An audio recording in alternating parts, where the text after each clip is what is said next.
Hello, my name is Melissa Hall. I am a board certified veterinary dermatologist working here at Metropolitan Animal Specialty Hospital.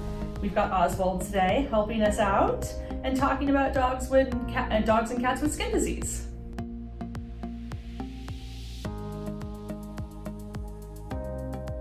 Living in Southern California, sun protection is incredibly important for ourselves as well as our furry friends. Both dogs and cats can get recurrent sun damage that can go ahead and lead to bad cancers. So if you have a dog that likes to go out and sunbathe, you want to try to curtail this activity as much as possible, which means keeping them inside or reducing the amount of time that they can spend outdoors between the hours of 10 and 4.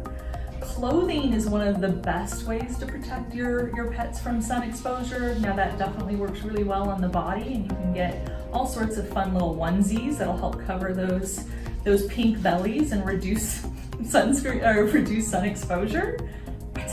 I know, now I'm stopping because you're growling at people, huh? For noses, putting on a children's sunscreen is what I often will recommend. So something with a high SPF of 45 or greater, and you want to use a waterproof product.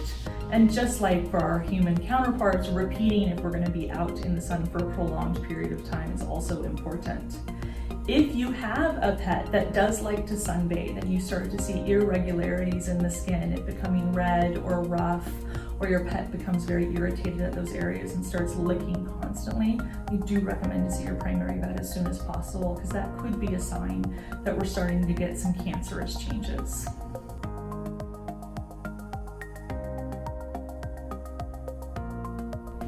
Flea season in Southern California is a year-round issue. Now we definitely can see an increase in the number of fleas during the fall time, because fleas tend to like to come out, especially after it starts to get cool off a little bit and start to rain more frequently. Monthly flea prevention is absolutely imperative, and there's a lot of different products now available, from oral to topical therapy. All of the oral therapies are prescription, so I do recommend to talk to your primary vet about getting on one that is right for your pet. When it comes to repellent activities, that's kind of a different side. And if we're talking about mosquito repellents specifically, a lot of the products contain something called permethrin.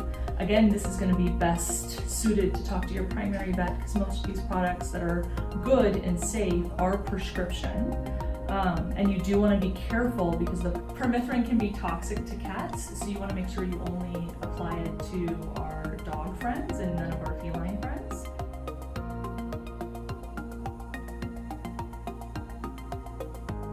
So tear staining is very common in these little fluffy guys, especially easily seen on white coats.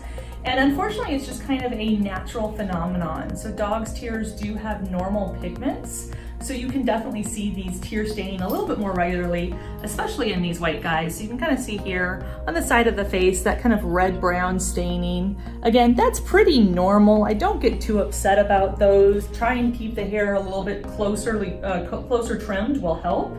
But I don't recommend doing any type of bleaching or any other products really close to the eyes, because eyes are very sensitive. If you do see more green or yellow or thick discharge from the eyes, that can be a sign of possible infection or other type of inflammation. So I do recommend to contact and talk to your primary veterinarian about that.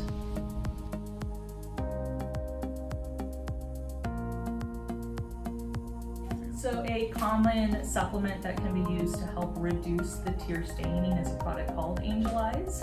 It is something that I do see is very safe and okay to give on a regular basis.